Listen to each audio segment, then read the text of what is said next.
Après avoir créé un devoir, un forum de discussion, place maintenant à la création d'un quiz. Comment est-ce qu'on crée un quiz dans la plateforme Moodle?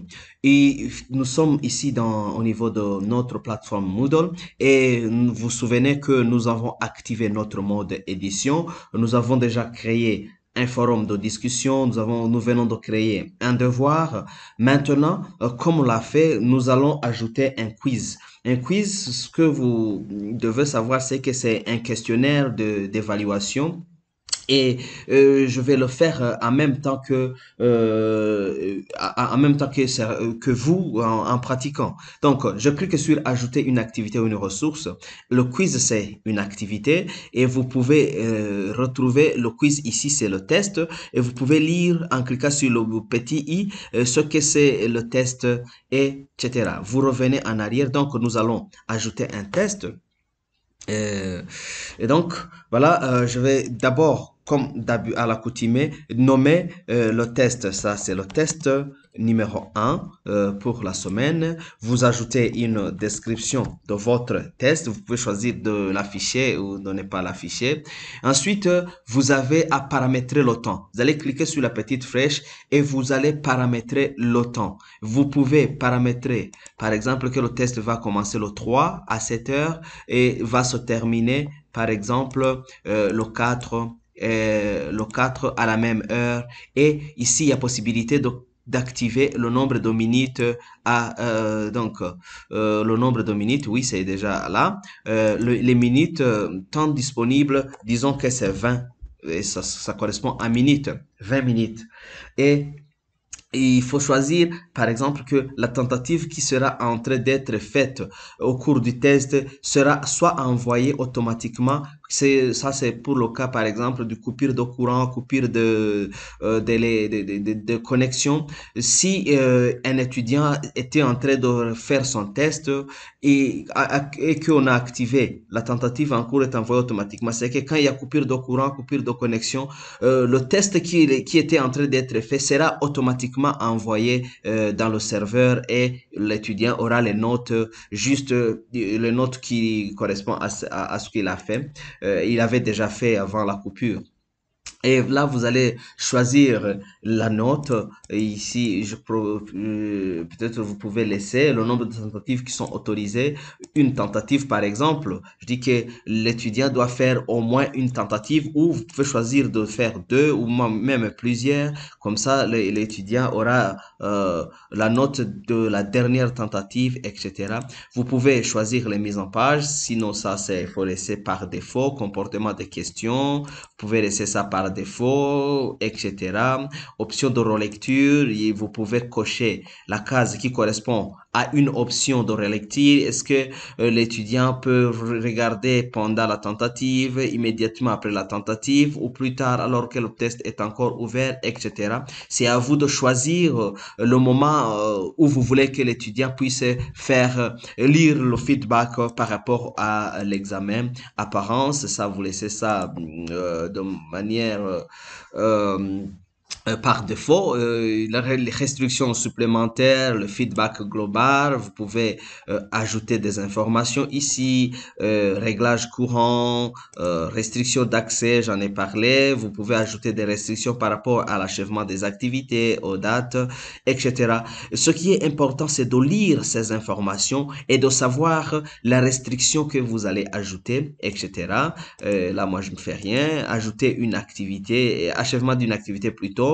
Et par exemple, vous allez cliquer sur les petites flèches et vous allez dire que l'étudiant doit afficher cette activité. Non pas ça seulement, mais l'étudiant doit avoir une note pour achever cette activité. Vous pouvez aussi cliquer selon l'option que vous voulez, les compétences, choisir les compétences, etc. Vous pouvez cocher la notification et surtout cliquer sur enregistrer et revenir. Ce que je vous suggère, c'est de chaque fois, par exemple, là, il y a une erreur, cette activité n'a pas de note pour passer. Donc, je vais par exemple désactiver et cliquer et revenir. Comme ça, c'est plus simple. Donc, je viens d'ajouter un test. Le test que je viens d'ajouter est là. Et donc, je n'ai pas encore ajouté les questions. Alors, ce que je demande souvent à mes apprenants, c'est de préparer les questions à l'avance, quitte à ce que vous sachiez comment les intégrer. Parce qu'il y a plusieurs types de questions. On va le voir. En cliquant sur test, maintenant, nous voulons entrer les questions. Vous voyez que la plateforme montre que aucune question n'a été encore ajoutée. Donc, comme il n'y a pas de questions qui ont été ajoutées, et que nous avons dit que voilà tout ce que nous venions de paramétrer, tout ça, et donc il va falloir ajouter des questions. Pour ajouter des questions, voici là où il faut passer. Je vais cliquer sur ajouter des questions. Alors, sur la plateforme Moodle, il y a plusieurs types de questions. Et là, nous allons essayer de voir les types de questions. Alors, pour le moment, je ne vais pas entrer trop en détail parce que les types de questions dépendent des enseignants. Mais je vais montrer juste quelques exemples de types de questions. Et ce sera à chaque enseignant de savoir comment paramétrer cela. Alors, je vous recommande de cocher cette case-là de mélanger qui veut dire que, excusez-moi, erreur de programme détectée, ceci doit être corrigé par un programmeur. Excusez. Alors, on va, peut-être c'est une erreur qui vient comme ça. Alors, on va ajouter une question. Il y a possibilité d'ajouter une nouvelle question. Il y a possibilité d'ajouter une question à partir d'une banque de questions qui a été générée dans la plateforme Moodle. La banque de questions, c'est quoi? C'est quand au niveau de Moodle, il y a plusieurs questions qui ont été enregistrées et que l'enseignant peut choisir parmi les questions déjà enregistrées. Il y a aussi la possibilité d'ajouter une question, excusez-moi, aléatoire. Alors moi, je vais ajouter une question. Alors là, en cliquant sur ajouter une question, vous allez voir plusieurs types de questions à ajouter. Des questions à choix multiples, des questions vraies ou faux, des questions qui consistent à l'appariement, des questions réponses courtes, questions numériques, composition, etc., etc., description. Et ce qui est important, c'est que en cliquant chaque fois sur la question, vous allez voir qu'à côté, ici à droite,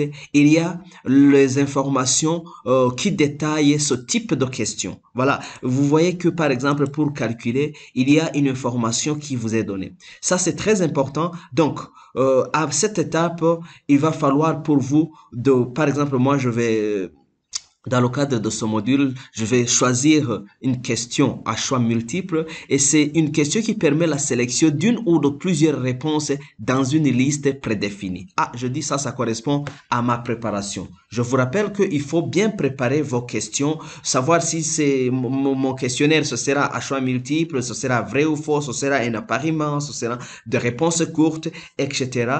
Et en venant sur la plateforme, vous venez avec et des questions, mais aussi des propositions, des projets de réponse, parce que il faut paramétrer ces questions et paramétrer aussi ces réponses. Donc, j'ajoute une question à choix multiple. On va voir ce que la plateforme va nous donner. Voilà, il y a une page qui vient de s'ouvrir et sur cette page, je vais donner mon questionnaire. D'abord, question. J'écris question numéro 1. Question numéro 1. Par exemple, je dis quelque chose comme ça. Quel est le nom de l'enseignant de ce module? Ça, c'est une question que je dis, c'est une question à choix multiple. Alors, la question est prête. Ici, vous pouvez définir le nombre de notes. Moi, je dis que c'est une question sur 10. Et le feedback, ici, vous pouvez mentionner le feedback général qui va être donné à tous les étudiants, tous les apprenants. Ensuite, vous descendez. Et donc, ici, vous avez la possibilité de choisir si c'est plusieurs réponses pour cette question ou si c'est une seule réponse. Donc, si votre question à choix multiple a la possibilité de plusieurs réponses, vous allez choisir réponse multiple autorisée. Si c'est une seule réponse qui est autorisée, vous allez cliquer sur une seule réponse. Alors, pour moi, c'est une seule réponse et donc je vais faire le paramétrage. Vous savez que donc on a déjà paramétré, c'est une note de 10 et donc il y a les cases où il faut remplir les réponses. Donc, nous avons rempli la question ici. Quel est le nom de l'enseignant de son module? Et de l'autre côté, il y a là où il faut paramétrer les réponses. Je vais commencer par insérer les réponses. Et donc, je mets Eric. Je sais que l'enseignant de son module n'est pas Eric, donc la note, ce sera aucun. Réponse numéro 2. Je viens ici, je mets Richard.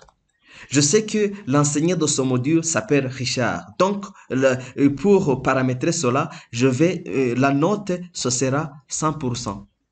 C'est 100% des notes. Celui qui va choisir Richard, il aura 100%. Celui qui va choisir Eric, il aura 0%.